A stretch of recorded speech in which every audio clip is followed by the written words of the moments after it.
نحمده ونستعينه ونستغفره ونسترشده ونستهديه ونعوذ بالله تعالى من شرور أنفسنا وسيئات أعمالنا. من يهده الله فلا مضل له ومن يضلل فلا هادي له. وأشهد أن لا إله إلا الله وحده لا شريك له. وأشهد أن محمدا عبده ورسوله وصفيه وخليله. إنه أدى الأمانة وبلغ الرسالة ونصح الأمة وجاهد في الله حق جهاده حتى أتاه اليقين. فصلوات الله وسلامه عليه وعلى آله وأصحابه ومن تبعهم بإحسان إلى يوم الدين. أما بعد فإن أصدق الحديث كتاب الله تعالى وخير الهدي هدي محمد صلى الله عليه وسلم وشر الأمور محدثاتها وكل محدثة بدعة وكل بدعة ضلالة وكل ضلالة في النار. اللهم إنا نعوذ بك من عذاب النار.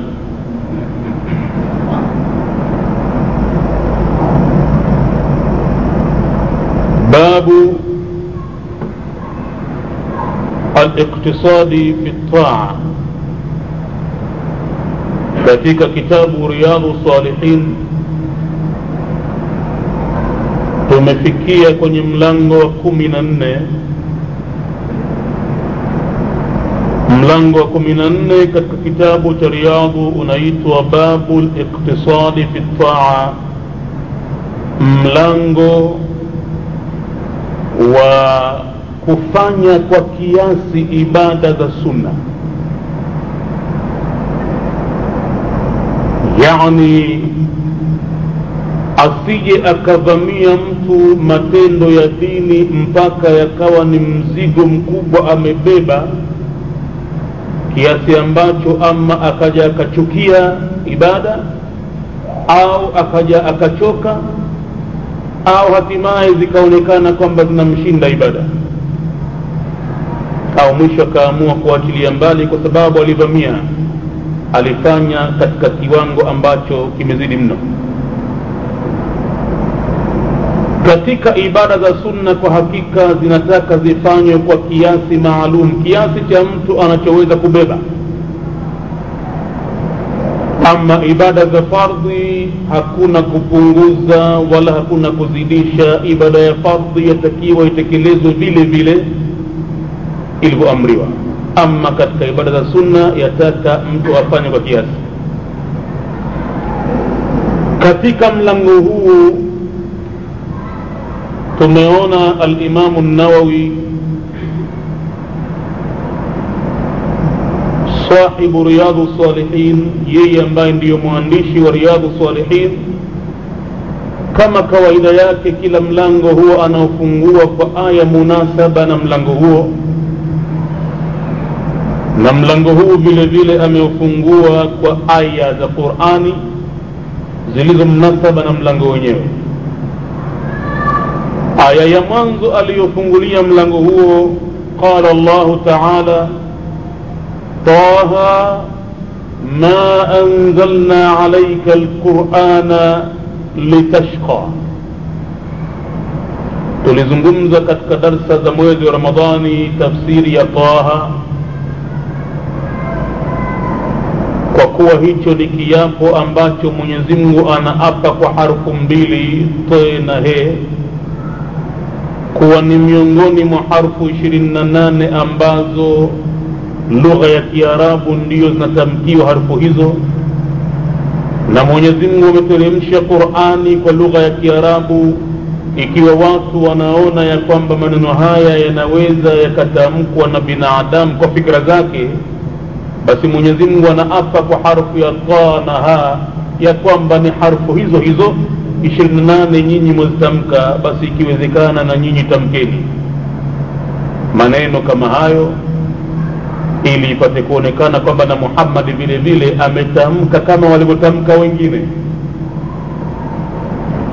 Kisha baada ya kiapo hicho Mwenyezi Mungu anasema, ma anzalna alayka alqur'ana, hatujateremsha juu yako Muhammad Qur'ani litashqa, ili uteseke, ili utaabike, ili uingie mashakani. Hii ndiyo Qur'ani ilivyo, na hivi ndivyo ibada zilivyo. Hazikuletwa ibada kumtia mtu mashakani.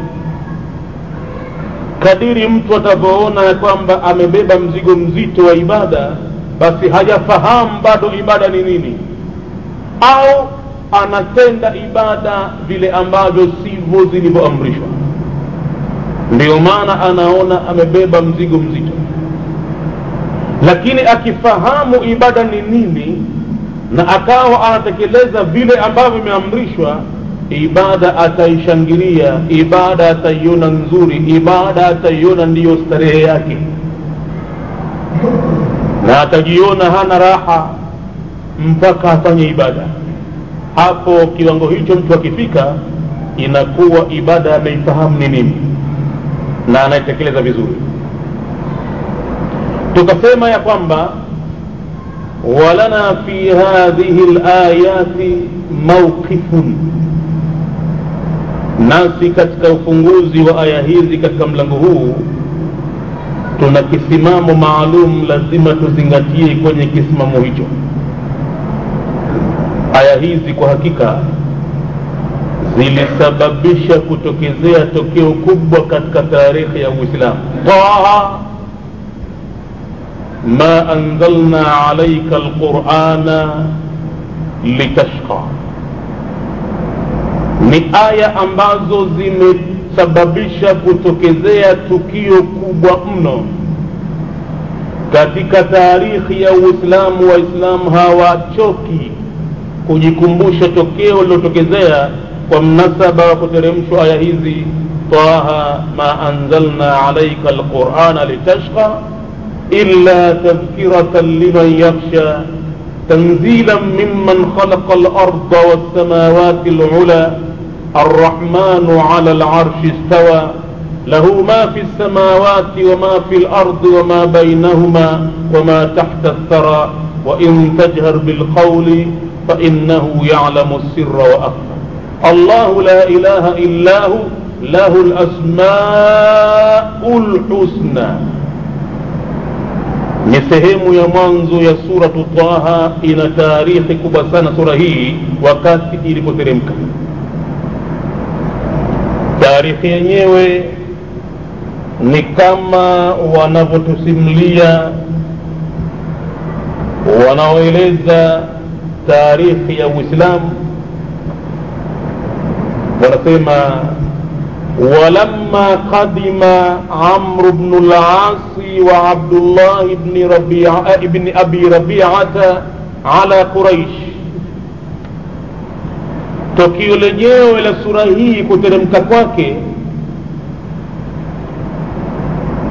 wakati aliporudi Maka bwana Amr ibn al-As pamoja na mwenziwe Abdullah ibn Abi Rabi'a waliporejea kwa Quraysh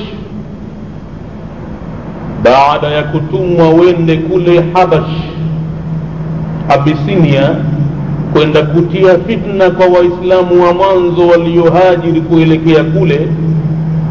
Wakapata himaya ya ukimbizi. Himaya hiyo aliwapa mfalme wa Ethiopia wakati ule An-Najashi Al-Ashima. Wakatumwa mabwana wawili hawa, Amr ibn al-As na Abdullah ibn Abi Rabi'a, wawafatie Waislamu hawa wachache wende wakatie fitna kwa Najashi ili awaachilie warejee tena Maka wapate kuadhibiwa na Makuraishi. Kwa bahati nzuri kwa upande wa Waislamu, fitna ile ikawa haikufanikiwa. Fitna ile ikafeli, Najashi akaamua kuwapa himaya zaidi na akakubali itikadi walionayo kuwa ni itikadi sahihi, na akawapa uhuru kamili pale kwamba wakae wasihofu kitu. Hakuna atakayewafukuza wala hakuna atakayewataaradhi kwa lolote. Mabwana wawili hawa wakaamua kurejea Maka kuleta ujumbe rasmi kwamba wameshindwa kutia fitna. Kwa hivyo waliporejea kwa Quraysh, walam yudriku ma talabu min ashabi rasulillah sallallahu alayhi wasallam, na ikawa hawakulidiriki kulipata lile waliolitaka kwa masahaba wa mjumbe wa Mwenyezi Mungu. Waraddahum an-Najashi, mfalme Najashi akawarejesha vibaya sana, bima yakrahun, akawarejesha kwa mambo ambayo wao wanayachukia. Yani hawakuwapata waislamu wale kurudi nao ili kupata kuadhibiwa, ila walizidishiwa himaya zaidi, na Najashi akawapenda sana. Kipindi kile kile kwa bahati na huku Maka nako, wakati fitna ya kuachiliwa waislamu wale kule Abisinia inafeli, na huku ndani ya Maka wa aslama Umar ibn al-Khattab, akasilimu Sayyidina Umar ibn al-Khattab ambaye atakuja kuwa khalifa wa pili wa mtume baadaye radiyallahu anhu. Na ilichukua kiasi cha miaka 5 tokea kuja kwa Uislamu hata kusilimu kwa Umar ibn al-Khattab. Miaka 5 kachelewa kuitambua haki, na baada ya kuitambua akajuta kupitwa na miaka 5 hata haitambue haki. Lakini ndiyo mambo ya kilimwengu yanavyokwenda hivyo. Mpaka leo kuna watu bado wamo katika kuchelewa kuitambua haki kama alivyochelewa Saidina Umar.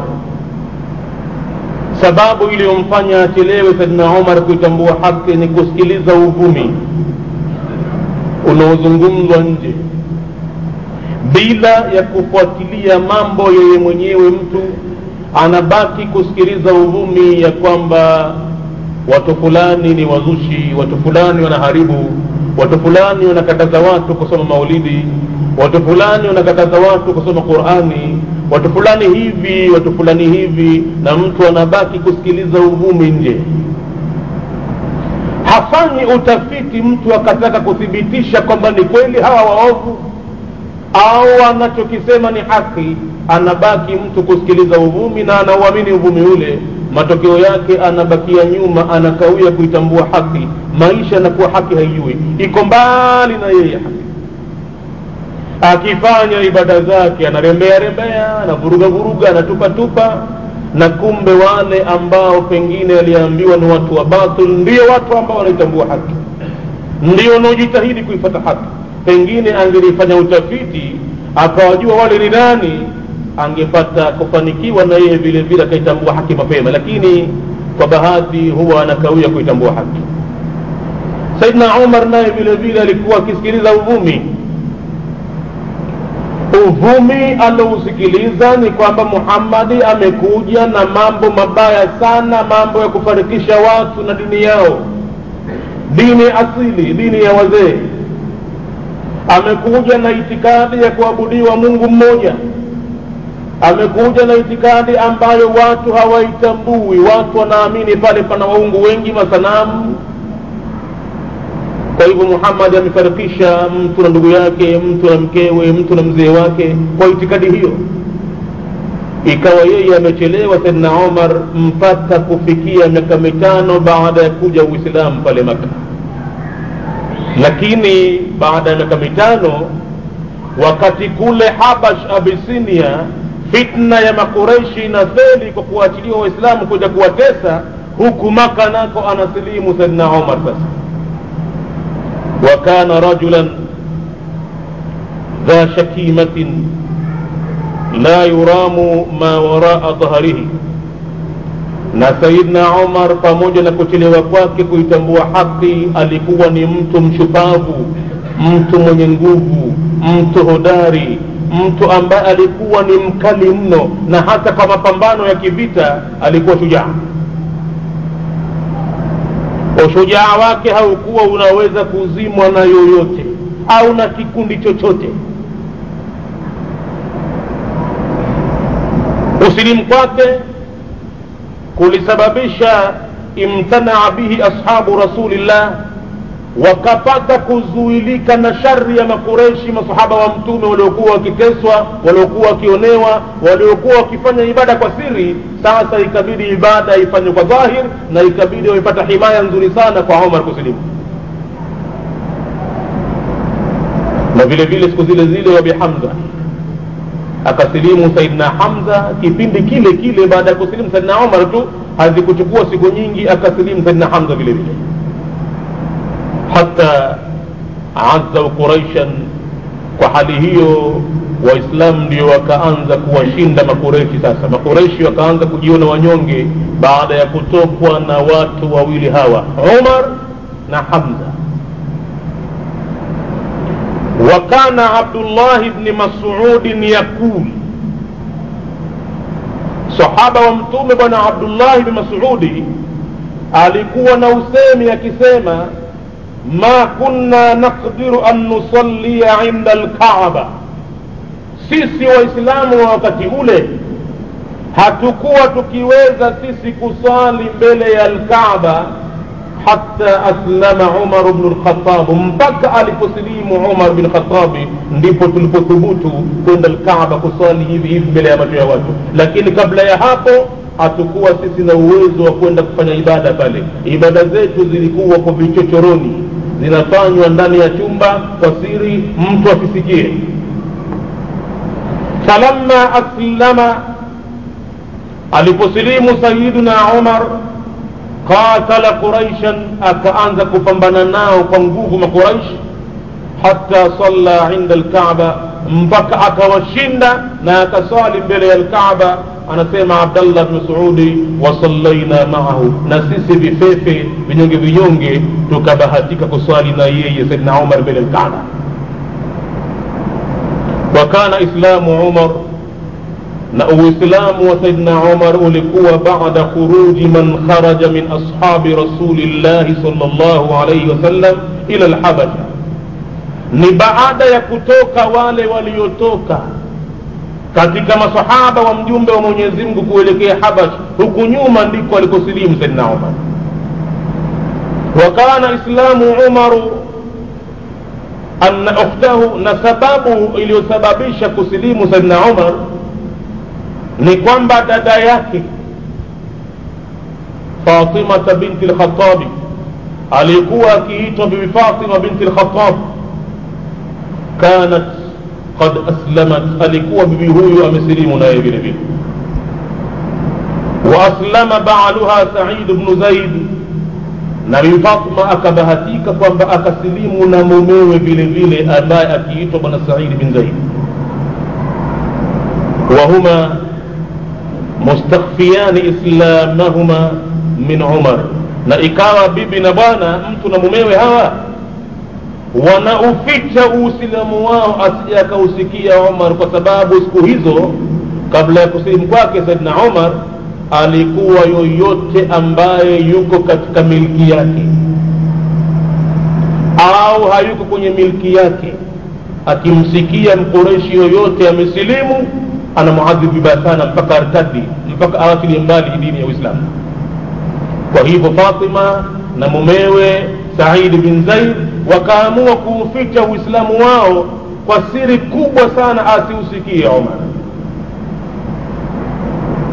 Wakana Nuaim ibn Abdullah an-Nahamu, na kulikuwa na bwana mmoja anaitwa Nuaim ibn Abdullah an-Nahamu, rajulun min qaumihi, ni mtu katika jamaa zake Saidna Umar, ukoo mmoja, min bani Adi ibn Ka'b, katika ukoo wa Saidna Umar, katika ukoo unaojulikana Bani Adi ibn Ka'b.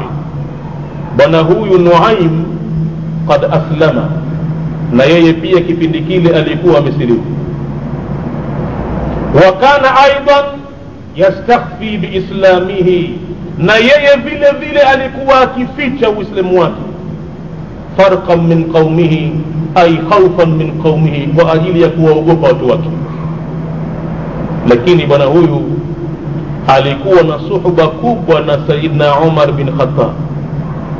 Jamaa yake na khalafu walikuwa ni watu wanaofahamiana sana.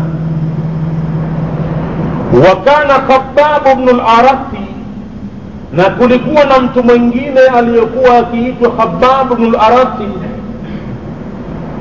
yaktalifu ila Fatima binti al-Khattab, alikuwa mara kwa mara wenda kule nyumbani kwa dada yake Saidna Umar bi Fatima binti al-Khattab, yuqri'uha al-Qur'an, alikuwa anakwenda kumsomesha Qur'ani yeye na mumewe. Mara kwa mara anakwenda kwa siri kule, kaambiwa awapitie kwa siri, ajifiche bila kuonekana na mtu, au anakwenda kuwasomesha Qur'ani ambayo imeteremka wakati ule. Fakharaja Umaru, akatoka Saidna Umar yawman, siku moja, mutawashihan sayfahu yuridu Rasulullah sallallahu alayhi wasallam. Kipindi cha miaka 5 kimempita Saidna Umar, kachelewa kuitambua haki.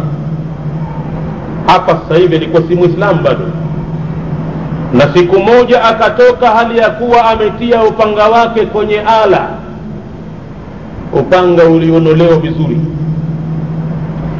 na ametoka kivita namna hiyo, si kama anapigana na adui yake mwingine, ila anamtafuta Muhammad amuue. Warahatan min ashabihi, na kikundi au jamaa katika masahaba wake vile vile anawatafuta awaue. Qad dhakaru lahu, na kuna kikundi cha masahaba cha jamaa zake Saidna Umar wamemwambia yeye, annahum qad jitama'u fi baitin 'inda as-Safa, tumepata habari ya kwamba Muhammad na watu wachache wana desturi ya kukusanyika katika nyumba moja, 'inda as-Safa, pale kwenye jabal la Safa. Mahujaji wanapokwenda sasa hivi kuhiji Safa na Marwa, wakati huo palikuwa majabali mawili yale yako nje sana na Al-Kaaba, sasa hivi yako ndani ya msikiti. Basi wakati ule pale chini ya Safa palikuwa na nyumba ya bwana mmoja anaitwa Arqam bin Arqam. Walikuwa wanakusanyika bwana mtume ndani ya nyumba ya bwana Arqam, na waislamu wachache wanafanya ibada zao kwa siri na kusomeshana Qur'ani ile ambayo ilikuwa tayari imeshuka wakati ule. Watu wa Saidna Umar wakampa habari Umar kwamba wewe unatukitafuta bwana, usipate tabu. Muhammad na waislamu wachache huwa wanajificha nyumba kadhaa kadha pale inda Safa, sisi tukipita hapa tunasikia mvumo wa maneno ya ajabu ajabu pale. Kwa hivyo kama unamtafuta mwende nyumba ile. Wakamwambia kwamba amekusanyika fi baitina inda Safa, wa hum qaribun min 40, na idadi yao hivi sasa wanakaribia watu 40, ma baina rijali wa nisa'in, wako maki 40 hiyo ni kati ya wanawake na wanaume. Wa ma'a rasulillahi sallallahu alayhi wasallama, na akaambiwa ya kwamba pamoja na mjumbe wa Mwenyezi Mungu tayari amekutangulia ammuhu Hamzata ibn Abdul Muttalib, ammi yake Hamza ibn Abdul Muttalib tayari amekwisha silimu na yeye vile vile. Wa Abu Bakr as-Siddiq wa Ali ibn Abi Talib fi rijal min al-muslimin, katika idadi ya orodha ya kikundi cha Waislamu hao mabwana wamo. Mimman kana aqama ma'a rasulillahi sallallahu alayhi wasallam bi Makkah, hawa ni katika watu ambao mtume anaishi nao pale Makkah. Walam yakhruj fi man kharaja, na hawa waliosilimu ambao wanakusanyika ndani ya nyumba ya Arqam bin Arqam, wao hawakutoka kwenda kule Abyssinia kwa mfalme Najash ila ardhi al-Habasha. Basi akiwa Umar anaelekea kwenye nyumba ya Arqam min Arqam kwenda kufanya mauaji. Atamuua Muhammadi, atamuua Hamza, atamuua Abu Bakari, atamuua Ali, atamuua kila aliyesilimu pale kumfuata Muhammad. Au akitaka salama yake artadi, arudi nyuma. Kaelekezwa kwamba Muhammad yumo kwenye nyumba ya Arqam bin Arqam enda Safa. Wakati akiwa anaelekea nyumba hiyo, falaqiyahu Nuaym, njiani akakutana na huyu bwana Nuaym ambaye tumemtaja ya kwamba alikuwa amesilimu na yeye ni katika jamaa zake Umar, na alikuwa ameuficha Uislamu wake kwa sababu ya watu wake watamuadhibu. فلقيه نعيم بن عبد الله فقال له, ونعيم akamwambia Umar, aina turidu ya Umar, mbona nakuona umeghadhibika na umechomeka silaha kwa ajili ya kwamba umekalia kimapambano, unakusudia kwenda wapi ewe Umar? فقال سيدنا عمر akamjibu, uridu Muhammadan hadha as-safi,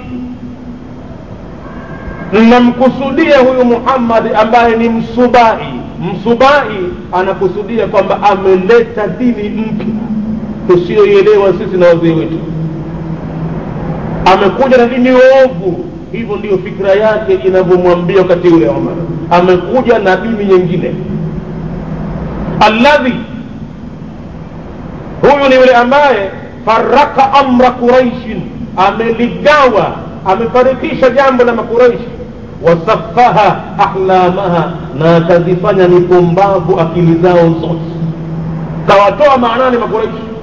Anawatukana huyu, anasema ya kwamba waungu wao hawana akili, waungu wao hawasemi, waungu wao hawaoni. Anawafanya wapumbavu, wanaabudia masanamu matukufu yale.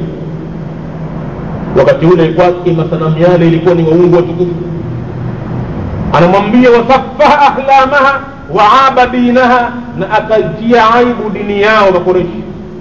Wasabba alihataha, na kuwatughania waungu wao vile vile.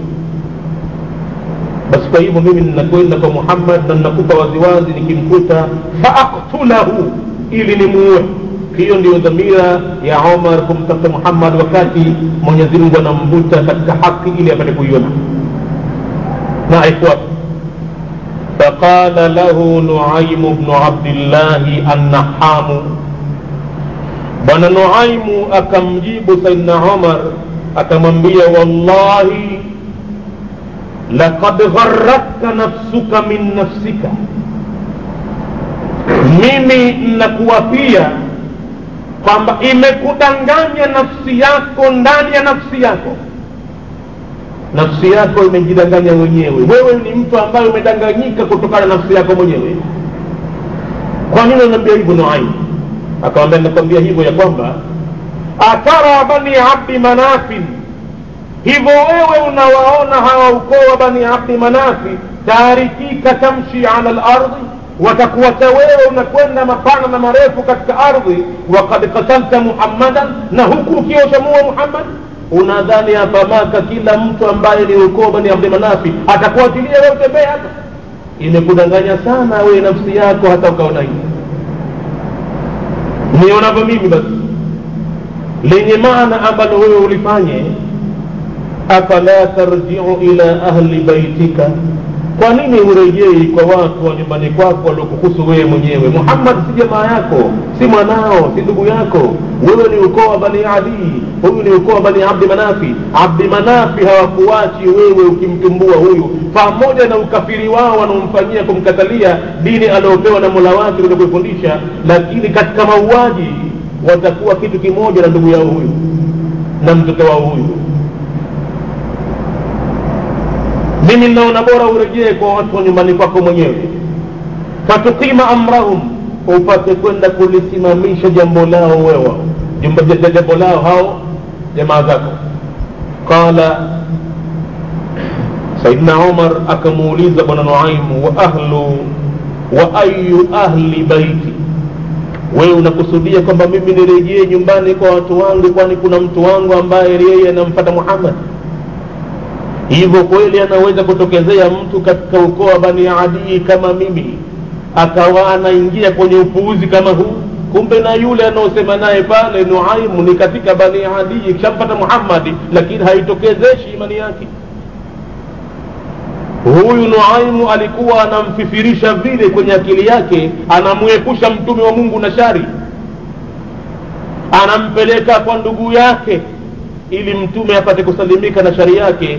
Na baada ya kumpeleka kwa ndugu yake, yeye Nuaim ampelekee habari mtume kwamba Omar anakutafuta kwa ajili ya mauaji, akuue. Omar akamuuliza, wa ayu ahli baiti, unakusudia yupi katika watu wa nyumba yangu? Qala, Nuaim akamwambia, sikufichi, nitakupa wazi. Khatanuka, shemegi yako, wabnu ammika, na ambaye ni mtoto wa ammi yako. Upande ni shemegi na upande ni mwanao au nduguyo, mtoto wa ammi yako. Nani? Si mwingine isipokuwa ni bwana Sa'id ibn Zaid ibn Amr, shemegi yako uliomuozesha dada yako Fatima binti al-Khattab, baba mmoja na wewe. Wa ukhtuka, na huyo dada yako Fatima vile vile, Fatima binti al-Khattab, qad wallahi fa'alayka bihima, basi naona ujipe wajibu juu yako kwa wawili hawa bora zaidi kuliko mtu mwingine. Shughulika na hawa kuliko Muhammad. Bani Abd Manaf hawakuachiliwe kutembea katika ardhi kama watakwenda kumuua Muhammad. Pale pale Saidna Umar moyo wake ukabadilika na akabadilisha mawazo. Faraja Umaru, akarejea Saidna Umaru amidan ila ukhtihi wa khanatihi, akarejea sasa kumkabili dada yake na shemegi yake. Wa indahuma Khabbab ibn al-Arat ma'ahu, na wakati huo kwa bahati yule Khabbab ibn al-Arat anayekwenda kwa siri mara kwa mara kwa dada yake Saidna Umar, wakati ule ikasadif kwamba yuko kule anasomesha Qur'ani. Wa ma'ahu wa indahuma Khabbab ibn al-Arat ma'ahu sahifatun, na pamoja naye Khabbab ambaye ni mwalimu ana kipande cha ngozi, fiha suratu Taha, ndani yake imo suratu Taha, ndo kwanza inashuka mbichi, aya chache sana zimeshuka zamani. Yuqri'uhuma iyaha, Khabbab ibn al-Arat anawasomesha mtu na mumewe, dada yake Saidna Umar Fatima pamoja na Sa'id bin Zaid, wanasomeshwa na Khabbab ibn al-Arat suratu Taha. Saidna Umar akaja zake mpaka mlangoni kwa dada yake pale, na kishaambiwa ya kwamba dada yako na shemegi yako wamesilimu, bora uvuje safari ya kumpata Muhammad, elekea huku kwanza ukaanze hawa. Falamma sami'u hasa Umara, walioko ndani waliposikia hisia za Umar ndiye anayegonga mlango, taghayyaba Khabbab, yule mwalimu Khabbab akaona leo katika siku mbaya na nzito na ngumu, leo moja mlango umepigwa ghafla na wao wanasoma Qur'ani kwa siri, na washapata habari ya kwamba katika watesaji wakubwa wakati ule Umar ni mtesaji mkubwa kwa kila ambaye kamsikia Misri. Wamepata habari kwamba Umar anagonga mlango na halafu sauti yake imeanza kubisha hodi. Walipohisi ya kwamba ni yeye ndiye anayebisha hodi, yule Khabbab ibn al-Arat akawaambia, nitafutieni pahala mimi njizike humu ndani, atakayeuawa mwanzo atakuwa ni mimi msomeshaji. Wewe Fatima dada huyu kaka yako baba mmoja mama mmoja, wewe Said bin Zaid huyu shemegi yako kakupozesha dada yake, mimi ndio nitaonekana nuksi nyumba hii. Mtafutieni handaki lolote njifiche, nyinyi haijambo kidogo, huyu hawezi kukuueni huyu.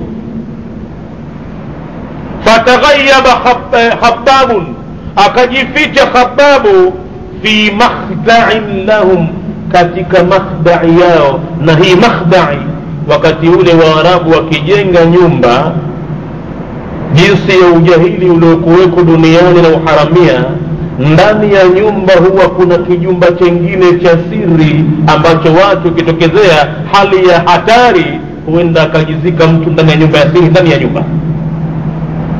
Na huwa kuna vilango vya siri vile vile, ama vitakuweko juu ya paa vilango vya siri, au popote pale kunakuwa na vilango vya kujipenyeza mtu akatoka kwa mlango wa nyuma, au popote pengine juu ya bati juu akatoka kapenya. Hata bwana Mtume sallama na Abu Bakar walipokuwa wanakimbia kuhajiri kuelekea Madina, walipitia mlango wa siri juu ya paa. Walikuwa wakati ule wana desturi ya kujenga nyumba, halafu wanafanya mambo ya siri ndani ya nyumba ile. Basi Khababu ikawa kafishwa katika kieneo hicho kadogo sana, chembamba sana, hawaingii watu wengi. Kaambiwa jizike huko. وأخذت فاطمة بنت الخطاب الصحيفة. يلي بالفاطمة بنت الخطاب يكاموا في حفاظ إلى صحيفة ينغوزي ndani yake mna aya za Qur'ani sura Taha. Akaamua kuihifadhi ili asije kaipata Umar, ataamua kuirarua, ataamua kuifedhehi, pengine aamue kuitemea mate pale, ikanyaga itimbetimbe, kwa sababu ni kitu chenye kumuudhi. Na wakati ule ilikuwa ndo kwanza nashuka mbichi sana, hawajahifadhi, hawajaifahamu, walihofia kama itavurugwa ile huenda wakapata lawama kubwa sana kwa mtume wa Mungu kwamba wameiachia Qur'ani imeharibiwa na kafiri. Fatima binti al-Khattab kaamua kuwa nayo sahifa ile. Faja'alatha tahta fakhidhiha, akaiweka sahifa ile ya ngozi chini ya paja lake, ikaweka kitako na sahifa ameikalia. Waqad sami'a Umaru, na kumbe Saidna Umar alikushasikia hina dana ila albayti qira'ata Khabbab alayhima.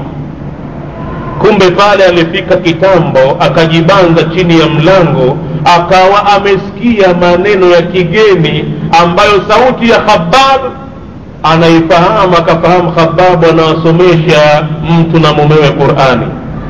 Alibisha hodi baada ya kuwa na hakika watu ndani wanafanya nini, hawezi kudanganywa tena.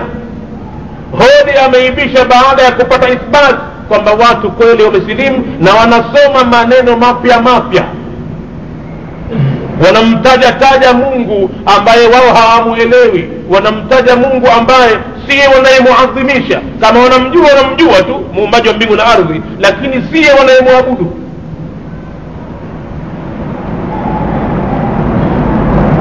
Bas alikishasikia Saidna Umar qira'at Khabbab alayhima, falamma dakhala qala, basi mara alipofunguliwa mlango tu, neno la mwanzo walolisema ilikuwa ma hadhihi alhaynama.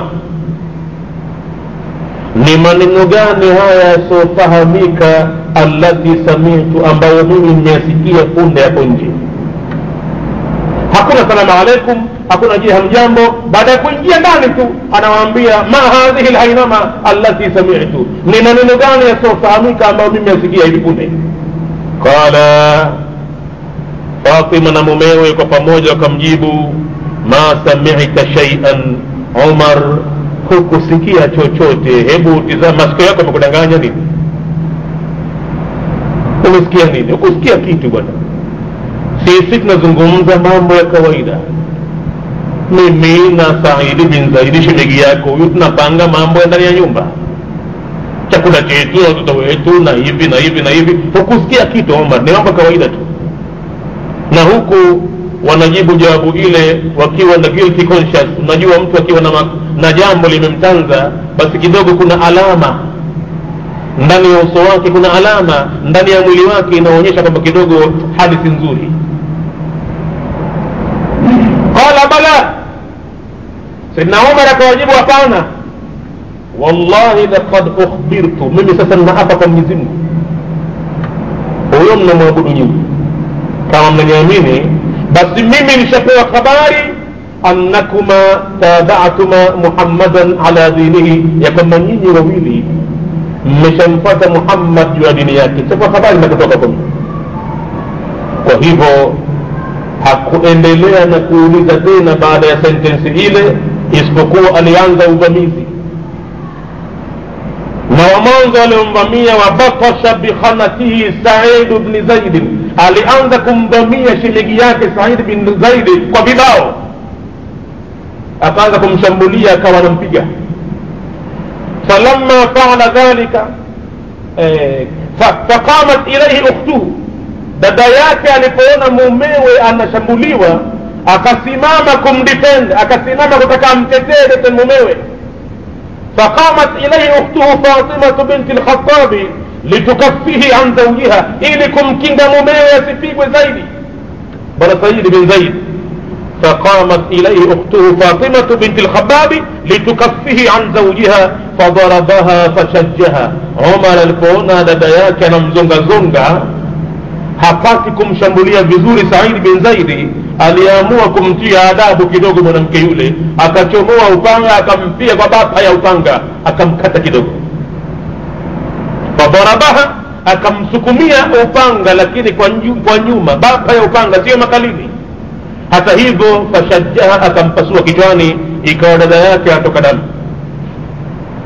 Falamma fa'ala dhalika, alipofanya hivyo Umar, qalat lahu ukhtuhu wa qanatuhu, hapo kwa pamoja dada yake na mumewe wakamwambia, kama unakuja na tabia hiyo, basi sasa sisi tunakwambia naam, qad aslamna. Ala, umeshajuruhi, umeshamkata mtu kichwa atoka damu, basi sasa binadamu keshafika pahala anaamua. Tunakwambiaje? Sisi tumesilimu sasa na vianze vita. Sisi tumesilimu, qad aslamna wa amanna billah, sisi tumesilimu na tumemwamini Mwenyezi Mungu wa rasulihi na mjumbe wake. Fasna ma badalaka, wewe fanya lile ambalo unaliona linafaa, sisi tumesilimu.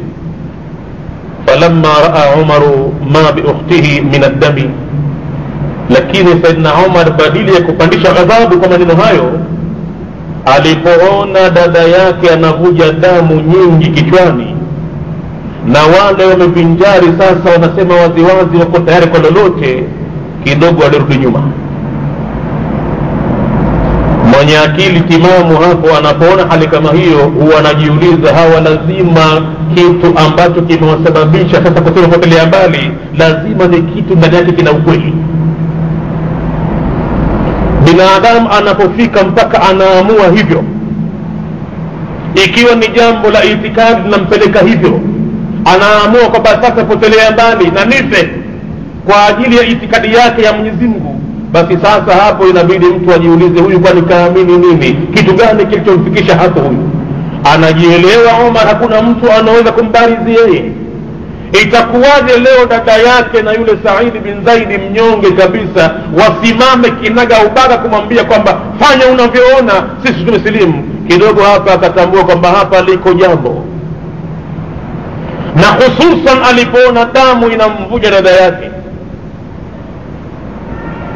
falamma raa Umar ma bi ukhtihi min ad-dami nadima ala ma kana sanaa, pale kidogo ilimjia kujuta, kwa nini mimi nikampiga mwanamke huyu? Hawa wanawake hawa inapotokea mapambano huwa hawapigwi hawa, kwa nini mimi nikampiga mwanamke tena ndugu yangu? Farawa akaanza kufanya huruma nyingi sana pale pale, Mwenyezi Mungu akamjalia akaanza kufanya huruma. Waqala li ukhtihi, na kaja na maneno ya chini sasa, akamwambia dada yake, aatini hadhihi sahifa, hebu Fatima nipe hii sahifa ambayo nyinyi ndio mkisoma. aatini hadhihi sahifa allati sami'tukum taqra'un, hebu nipe hicho kisahifa ambacho mimi ninakusikieni nyinyi mnakisoma. Alifan, mnakisoma hivi punde mimi nilipokuwa nje. Andhuru, ili nipate kuangalia, ma hadha alladhi jaa bihi Muhammad, ni kitu gani hichi ambacho amekuja nacho Muhammad. Wa kana Umaru katiban, na Saidna Umar wakati ule alikuwa tayari yeye ni mtu ambaye anajua kusoma na kuandika. Falamma qala dhalika, aliposema maneno hayo, qalat lahu ukhtuhu, dada yake akamwambia, inna nakhshaka alaiha, sisi tunakuogopea wewe juu ya sahifa hii kwa sababu utaidhuru, utairarua hii. Tunataka tukupe hapa kwa mipango tu, ukikamata utaichana na ndani yake sisi humu ndo tunapata imani. Hii ni Qur'ani bwana, imeshuka. Hakuna kitu chenye thamani kwetu sisi kuliko hichi. Ninakuogopea kama nitakupa wewe hii haisalimiki. Qala la takhafi, Saidna Umar akamwambia dada yake, kwa hilo nakuhakikishia ya kwamba itakuwa salama na usiogope. Hapeni basi.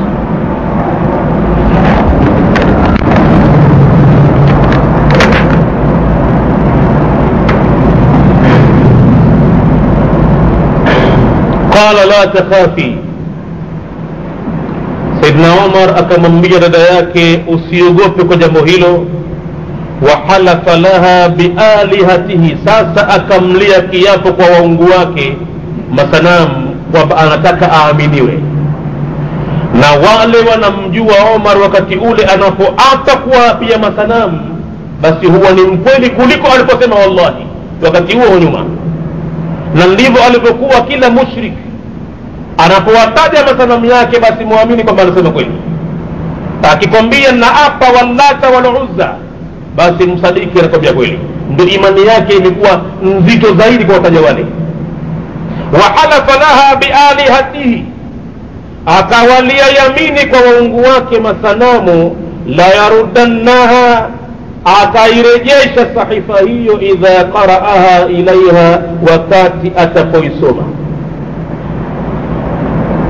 Falamma qala dhalika, aliposema maneno hayo, tamiat fi islamihi, dada yake hapa akawa kidogo amepata green light.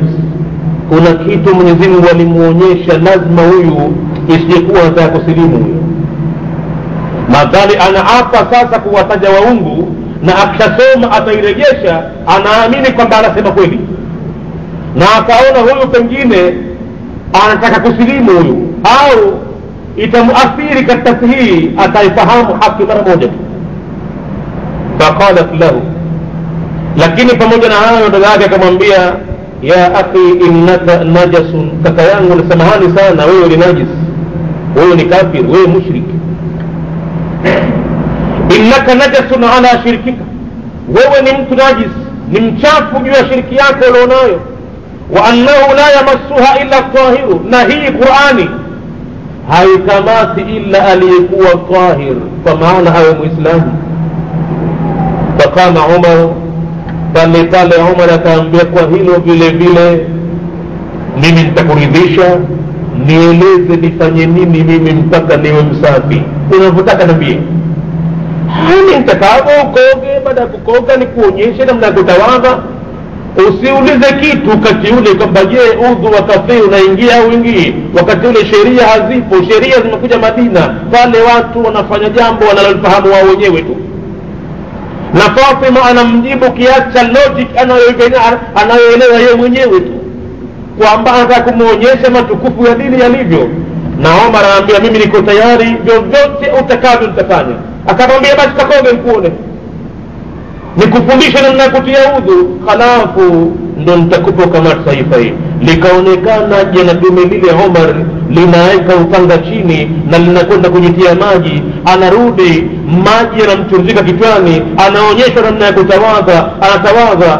Basi pale wakaingia tamaa wote, Abu Sa'id ibn Zaid, Fatima al-Khattabi, kidogo wakaingia tamaa kwamba kweli huyu atainusuru, yani hataifanya chochote Qur'ani hii, na huenda ikamuathiri. Madhali kakubali kufikia vile, basi walimuona si muongo tena. Faqama Umar, akanyanyuka Umar, faktasala, akenda akakoga. Fa'atathu sahifa, ndipo dada yake akamkabidhi sahifa ya ngozi. Wafiha, na ndani yake sahifa ile ndo kina kipande hiki cha Taha ambacho Imamu Nawawi amekiweka mwanzo kabisa kufungulia mlango babul iktisadi fi taa,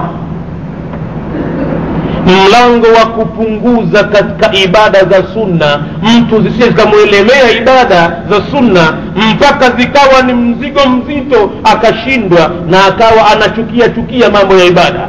Ukijiona kidogo mambo ya ibada hasa ya sunna yanakupa uzito, yanakupa usumbufu, yanakutesa, hujafahamu ibada ni kitu gani ibada, na unaifanya ibada ndivyo sivyo, mpaka ujione ibada unaionea raha, ibada unaishangilia, huwezi kuikosa, na ukiifanya unaifanya unastalazi, basi ushafahamu ibada ni kitu gani, na sasa unaifanya ndivyo.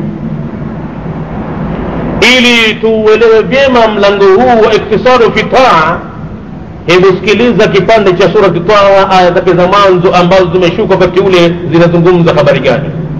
Mwenyezi Mungu anasema, Taha ma anzalna alayka alqur'ana litashqa, hatukuteremsha juu yako ewe mja Qur'ani hii ili uteseke, ili utaabike, ili uingie mashakani. Qur'ani si kitu cha kukutesa mja,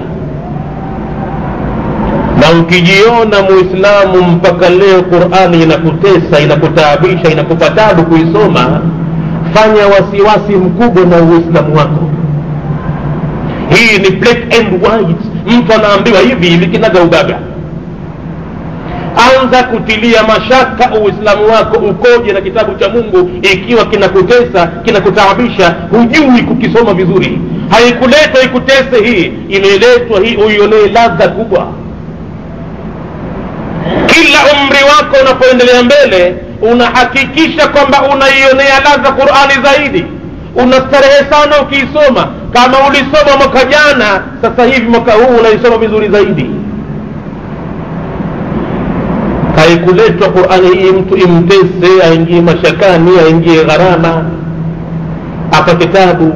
Imeletwa imfurahishe, imeletwa imuongoe, imeletwa kama ndo dira yake ya maisha yake, ufumbuzi wa maisha yake, ni kitu chenye kutatua matatizo yake. Ma anzalna alayka alqur'ana litashqa illa, isipokuwa tadhkiratan, ni maonyo, ni makumbusho, liman yakhsha, kwa yoyote mwenye kumwogopa Mola wake. Illa tadhkiratan, haikuwa hivyo Qur'ani kwamba ikutaabishe, isipokuwa ni maonyo, liman yakhsha, kwa yule mwenye kumwogopa Mola wake. Tanzilan, huu ni uteremsho, mimman khalaqa al-ardha, unaotokana na yule aliyeumba ardhi, wasamawati al-ula, na mbingu ambazo ni kubwa mno, zimekwenda kwa utukufu mkubwa mno. Si mwingine huyo isipokuwa yeye ni Ar-Rahmanu, Mwenyezi Mungu mwenye rehema nyingi, ala al-arshi istawa, juu ya arshi yake, juu ya enzi yake. Arshi anayejua yeye mwenyewe Mwenyezi Mungu ni kitu gani. Lakini al-istiwa'u ma'rufun wal kayfiyatu majhulun. Wanavyuoni wa aqida nasema istiwa'u kwa Mwenyezi Mungu ni jambo linalojulikana, amelitaja mara nyingi kwenye Qur'ani. Ala al-arshi istawa ma'ruf, lakini al-kayfiyatu majhulun, namna yake, namna vipi Mwenyezi Mungu anasitawi kwenye arshi, hichi ni kitu hakiwezi kujulikana, kwa sababu ilivyokuwa yeye mwenyewe laisa kamithlihi shay'un, basi kila alichojimithilishia yeye inakuwa vile vile huwezi kukipigia mfano. Akikwambia bal yadahu mabsuutatan yunfiqu kayfa yasha'u, bali mikono yake Mwenyezi Mungu imekunjuka na anatoa atakavyo, basi kuwa na mikono Mwenyezi Mungu ni kitu maarufu, lakini kaifia mikono ilivyo tofauti na vile alivyowapa viumbe vyake. Lakini yeye mwenyewe Mwenyezi Mungu laisa kamithlihi shay'un, na kila alichojipa yeye huwezi kukifikiria ukajipata kwenye akili yako, lazima utagonga ukuta. Akili yako iliyoumbwa na yeye muumbaji haiwezi kufika mpaka ikamuelewa muumbaji alivyo katika dhati yake. Ama hikma yake atakufahamisha, nguvu zake atakufahamisha, namna matendo yake atakufahamisha, lakini kumtambua dhati yake ni jambo mustahili. Kwa kauli ya mkato, laisa kamithlihi shay'un, hana mfano wa chochote ambacho kinapita kwenye akili yako. Chochote kipitacho kwenye akili yako hakiwezi kulingana na Mwenyezi Mungu. fikiria lolote katika akili yako basi utapiga ukuta tu. Hawezi Mwenyezi Mungu kulingana na kitu hicho. Ar-Rahmanu, yeye Mwenyezi Mungu mwenye rehema nyingi, ala al-arshi istawa, juu ya arshi Mwenyezi Mungu amesitawi. Lahu ma fi samawati, ni vyake yeye Mwenyezi Mungu vyote kuanzia mbinguni, wa ma fil ardi, na vilivyomo katika ardhi, wa ma bainahuma, na vilivyomo baina ya mbingu na ardhi, wa ma tahta thara, na hata vilivyopo chini kabisa kabisa ambapo akili ya mwanadamu haijafika bado chini huko kuna nini, basi Mwenyezi Mungu vile anasema miliki yake.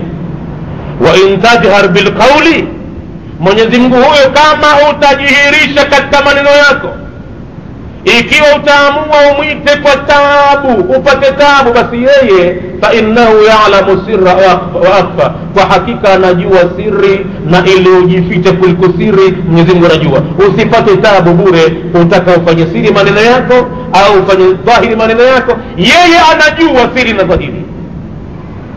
Allahu, huyo ndo Mwenyezi Mungu mwenye jina la Allah, la ilaha illa hu, hakuna mola mwingine afai kuabudiwa ila yeye. Lahu al-asmaul husna, yeye ni mwenye majina mazuri ambayo majina hayo kila haja uliyokuwa nayo binadamu basi imo katika jina la Mwenyezi Mungu. Wewe mwite kwa jina hilo na umuombe haja yako. Ukitaka riziki, yeye Ar-Razzaq. Ukitaka nguvu, yeye Al-Qawi. Ukitaka uhai, yeye ndiyo Al-Hayy Al-Qayyum. Alimradi kila haja ulionayo basi imo ndani ya jina la Mwenyezi Mungu. Lahu al-asmaul husna, na akaamrisha Mola huyo fad'uuhu biha, katika aya nyingine muombe kwa majina hayo. Allahu la ilaha illa hu lahu al-asmaul husna. Alipofika hapo Saidna Umar, falamma qaraa minha sadran, alipoisoma taratibu kabisa Saidna Umar, na alikuwa yeye katibu, anajua kuandika, anajua kusoma, na ile Qur'ani ni lugha yake ya ufasaha, alikuwa akielewa kila neno linalozungumzwa. Qala, baada ya kufika Allahu la ilaha illa hu lahu al-asmaul husna, akasema ma ahsanu hadha al-kalamu wa akrama.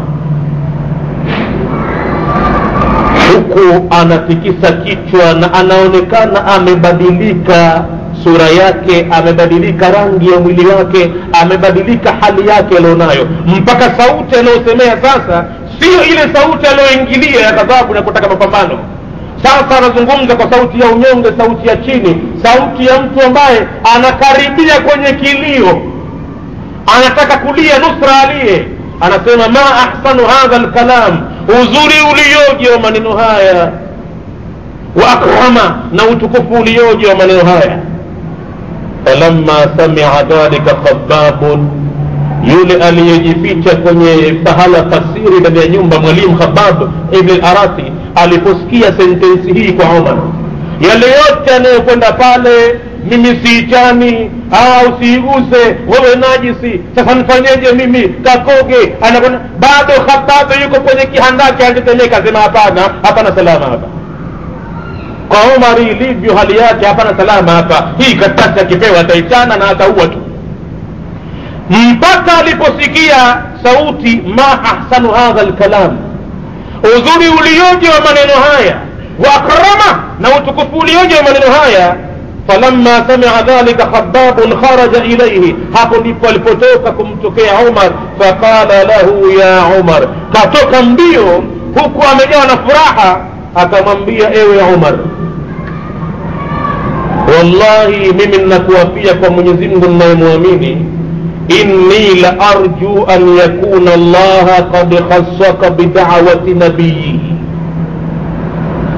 Kilichomtoa mbinguni sasa hivi mimi, hata kama utaniua niue Umar, lakini lazima nikwambie ya kwamba huenda mimi nataraji, huenda Mwenyezi Mungu amekuhusisha wewe uwafiki katika dua iliyoombwa na mtume wake.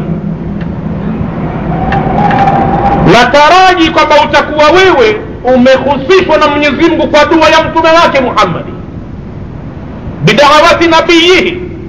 Fa inni sami'tuhu, kwani hakika mimi nimemsikia mtume amsi, jana, wallahi jana mtume kasema maneno, na ilikuwa kweli.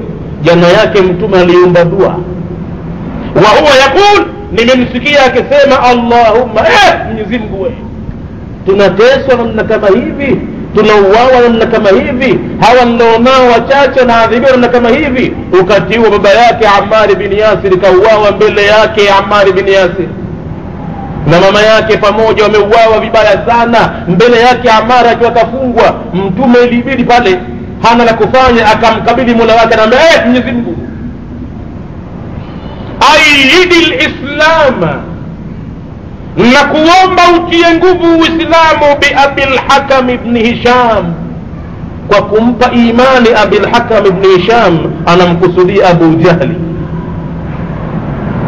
Amr ibn Hisham asilimu yeye, akisilimu itakuwa kidogo tupate pumzi. Au bi Umar ibn al-Khattab, au muwafikie kusilimu Umar ibn al-Khattab, kazi itakuwa imekwisha, shida hii itatuondokea hii. Basi Khabab anamwambia Umar, huenda ikawa Mwenyezi Mungu anakuhusisha wewe kwa dua ya mtume wake. Nimemsikia jana mtume akisema Mwenyezi Mungu utie nguvu Uislamu kwa mmoja katika wapendezao wawili kwako, bi ahabbi rajulaini ilaika, mmoja anaopendeza kwako Mwenyezi Mungu muwafikie kusilimu. Kama utampenda Abu Jahali mchukue katika dini hii, na kama utampenda Umar, Abu Jahali umchukie, mwache Abu Jahali mchukue Umar. Mmemsikia mtume akiomba dua hiyo, akikutaja kwa jina lako wewe. Fallah Allah ya Umar, Allah Umar, usiokaaga fursa kama hiyo. Madhali mmemsikia mtume kasema hivyo, basi huenda dua yake imewafiki. Faqala lahu inda dhalika Umar, alipoyasikia na maneno hayo kwa Khabbab bin Arati, Saidna Umar sasa akaja na kauli nyingine, akawaambia fadulluni ya Khabbabu, nijulishe basi ewe Khabbabu, ala Muhammadin, wapi aliko Muhammad hivi sasa, hatta atihi fa uslima, ili nimwendee nikapate kusilimu. Faqala lahu Khabbabun, Khabbab akamwambia huwa fi baitin inda Safa, kule alikokuwa anaelekea mwanzo, yuko kwenye nyumba fulani pale kwenye jabal la Safa. Da'ahu nafaru min ashabihi, na nenda utamkuta yuko pamoja na masahaba wake, wamo ndani mle, na hivyo wanafanya ibada kwa siri, wanaogopa mashambulizi yenu nyinyi. Na kwa hivyo Mwenyezi Mungu kama atakuwafikia leo